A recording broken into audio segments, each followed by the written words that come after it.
धुरंधर movie ने वैसे तो बॉलीवुड पर कई बड़े इम्पैक्ट्स डाले हैं, लेकिन शायद तुम्हारी नजर एक चीज पर नहीं पड़ी। ये मूवी सिर्फ ब्लॉकबस्टर नहीं बनी, बल्कि इस मूवी ने कई लोगों के करियर बना दिए। एक सिंगर जो एक टाइम पर अपनी म्यूजिक सीडीज को सिर्फ 20 रुपए में बेचा करती थी, आज उसकी अलग फैन फॉलोइंग है, अलग क्रेज है। एक रैपर जो कि इंजीनियरिंग एग्जाम और अंडरग्राउंड रैप दोनों को एक साथ मैनेज करती थी, आज नेशनल स्पॉटलाइट में है। और रणवीर सिंह, जिसका कंपैरिजन कंसिस्टेंटली रणवीर कपूर से होता था, एनिमल के आने के बाद लोग ओपनली बोलने लगे कि रणवीर कपूर रणवीर सिंह से बहुत ही आगे निकल चुके हैं, अब रणवीर सिंह का एरा खत्म। लेकिन फिर एंट्री होती है आदित्य धर की, और इस बंदे ने सिर्फ रणवीर सिंह का कमबैक ही नहीं करवाया, बल्कि उसे बॉलीवुड के न्यू जनरेशन सुपरस्टार की रेस में भी टॉप पर लाके खड़ा कर दिया। और सिर्फ रणवीर ही नहीं, धुरंधर फ्रेंचाइज ने बहुत से लोगों की लाइफ चेंज की है। किसी का करियर रिवाइव हुआ है, तो किसी को फर्स्ट टाइम रिकॉग्नाइजेशन मिला है, किसी को मेन स्ट्रीम एंट्री मिली, और किसी को फाइनली वो रिस्पेक्ट मिली जो वो हमेशा से डिजर्व करता था। एंड आज की इस वीडियो में हम यही जानेंगे कि कैसे आदित्य धर बॉलीवुड के सबसे बड़े करियर मेकर और करियर बूस्टर बन गए। क्योंकि ऑनेस्टली धुरंधर को सिर्फ एक मूवी फ्रेंचाइज बोलना बिल्कुल ही अनफेयर होगा, क्योंकि ये एक करियर मशीन बन चुकी है।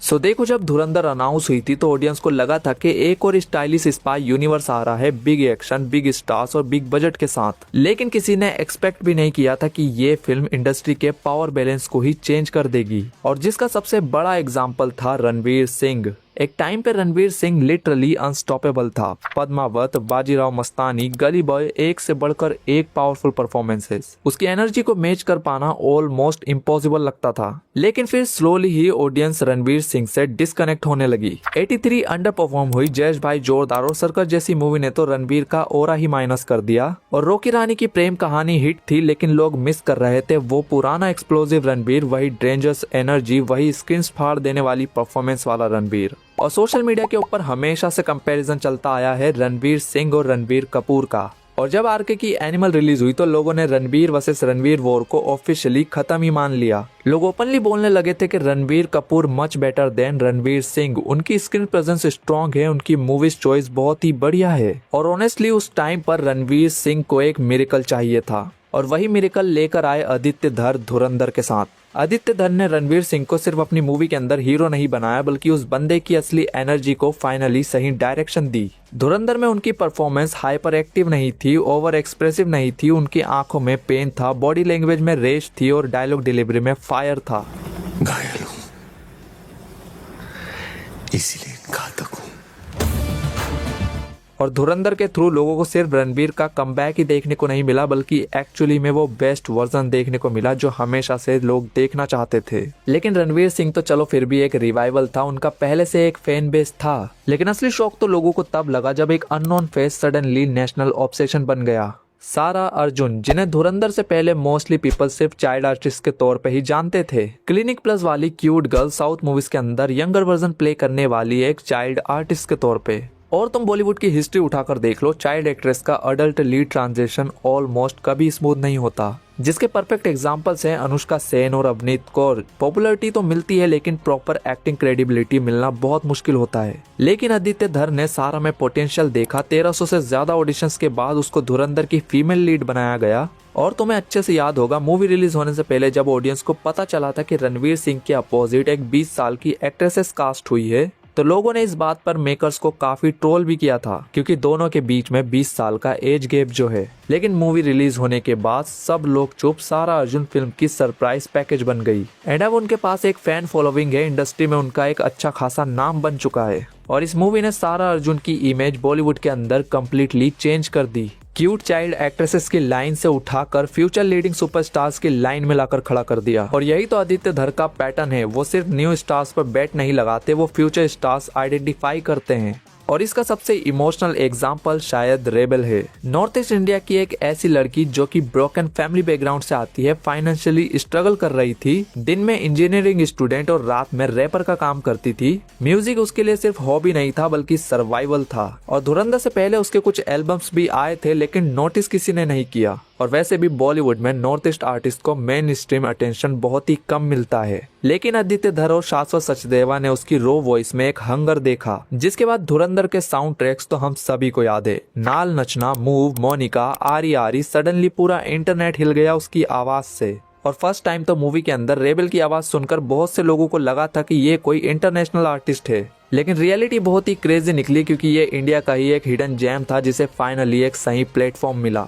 और आदित्य धर ने अपने मूवीज के जरिए कई पुराने स्टार्स को वापस से मौका दिया एक बार फिर चमकने का, जिसमें सबसे पहला नाम आता है अक्षय खन्ना का। एक एक्टर जिसको सब टैलेंटेड तो मानते थे लेकिन मेन स्ट्रीम हाइप उसे कभी भी उतनी नहीं मिली जितनी धुरंधर के बाद मिली। वैसे कहने को तो अक्षय खन्ना का कमबैक छावा से भी हो गया था, लेकिन स्पॉटलाइट मोस्टली विक्की कौशल को मिली। लेकिन धुरंधर आने के बाद अक्षय खन्ना का क्रेज सडनली जेनजिस से लेके पुरानी ऑडियंस सबके बीच में एकदम नेक्स्ट लेवल पे चला गया। उनकी एंट्री सीन से लेके उनका हर एक डायलॉग, उनके एक्सप्रेशन सब पर एडिट्स बने हैं। और पार्ट 1 देखने के बाद सभी ने यही कहा कि अक्षय खन्ना सबको खा गया है अपनी परफॉर्मेंस से। सबसे अच्छा अक्षय खन्ना लगा। Akshay Khanna stole the show. Akshay Khanna के फैन हो गए हैं। रणवीर सिंह और उसकी अक्षय खन्ना। रहमान डकैत के कैरेक्टर में उनका ओरा लोगों को इतना ज्यादा पसंद आया कि लोगों ने उन्हें मेन स्ट्रीम से भी ज्यादा पसंद किया। और अब धुरंधर के बाद अक्षय खन्ना को अपनी मूवी के अंदर कास्ट करने के लिए प्रोड्यूसर्स की लाइन लगी पड़ी है। और ऐसा ही कुछ सेम अर्जुन रामपाल के साथ भी हुआ। ये बात तो हम सभी जानते हैं कि अर्जुन रामपाल एक बहुत ही टैलेंटेड एक्टर है, लेकिन ऑनेस्टली लास्ट टाइम उनकी इतनी इम्पैक्टफुल परफॉर्मेंस कब देखी थी मैंने, मुझे तो याद नहीं। लेकिन धुरंधर ने उनको भी कई सालों के बाद एक यादगार रोल दे दिया। और सेम चीज आर माधवन और संजय दत्त के साथ भी हुई। वैसे ऑलरेडी आर माधवन और संजय दत्त का करियर काफी स्टेबल चल रहा है, लेकिन आदित्य धर ने साइड कैरेक्टर्स को भी इतना मेमोरेबल बना दिया कि हर एक एक्टर को उनका प्रॉपर हीरो मोमेंट मिला है और ऑडियंस वही तो याद रखती है।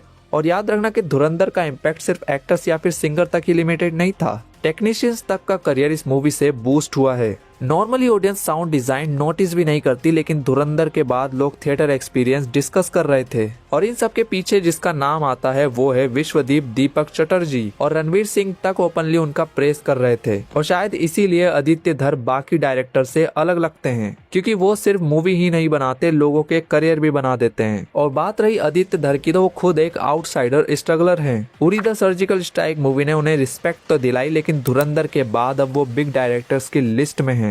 और देखा जाए तो बॉलीवुड में ऐसे बहुत से डायरेक्टर्स हैं जो कि सक्सेसफुल है, बड़ी बड़ी हिट्स भी देते हैं, लेकिन बहुत ही कम डायरेक्टर्स ऐसे देखने को मिलते हैं जिनके साथ काम करने वालों की जिंदगी चेंज हो जाती है। तुम खुद बताओ कि बाहुबली जैसी बड़ी मूवी के अंदर काम करने वाले कितने लोगों की लाइफ चेंज हुई। प्रभास और राजा मौली के अलावा शायद और किसी की नहीं। राणा दगुपति जो कि मेन विलन थे, उनको प्रभास के कंपैरिजन में उनका आधा फेम भी नहीं मिला। वैसे मैं यहाँ पे कोई कंपैरिजन नहीं कर रहा, बस इतना बता रहा हूँ कि धुरंधर के बाद एक चीज क्लियर हो गई है कि आदित्य धर सिर्फ एक मूवी डायरेक्ट नहीं करते, वो न्यू आर्टिस्ट के करियर को भी एक डायरेक्शन देते हैं। वैसे ये सारे मेरे पर्सनल ओपिनियन थे, एंड अगर तुम्हारी और मेरी सोच मिलती है तो इस वीडियो को लाइक और हाइप जरूर से करना। बाकी धुरंधर का बॉलीवुड पर क्या इम्पैक्ट पड़ा है उसके ऊपर भी एक डिटेल वीडियो चैनल के ऊपर प्रेजेंट है, तो उसको भी जाकर देख सकते हो। वेल, मैं मिलूंगा किसी और वीडियो में, तब तक के लिए हर हर महादेव।